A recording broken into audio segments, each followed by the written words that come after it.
alikatalika kwa sababu alikuwa anaonekana ule utakuwa ni mfumo wa KANU wa kuendelea, na Wakenya walikuwa wameamua wataka mabadiliko, na Kibaki alikuwa ndiye atakayeleta mabadiliko. Sasa kwa vile yeye ni mwanauchumi, alipoingia, japo aliingia na maradhi, lakini tuliweza kuona yale mabadiliko ya katika serikali, kwamba huduma zilikuwa zinaweza kupatikana. Ikaonekana kwamba alikuwa akitoa fursa kwa mawaziri wake wafanye kazi, watende kazi. Walikuwa sio yeye anayezungumza kila siku, ilikuwa kila waziri aliyepewa kazi yake anategemewa kutenda kazi yake. Nakumbuka pia wakati ule Mama Lucy alipopiga kelele kuhusu marehemu Saitoti kwamba hajasimamia swala la Northeastern, kulikuwa kumetokea tafaruku ya usalama. Kwa hiyo serikali yake ilileta mabadiliko makubwa sana. Tulikuwa tumezoea kupewa salamu kila siku na rais.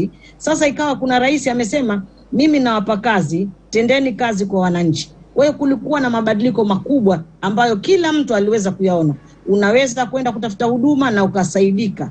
Ule uoga ulikuwa kwa kwamba sasa tumepewa fursa ya kufanya kazi, tusicheze na kazi zetu.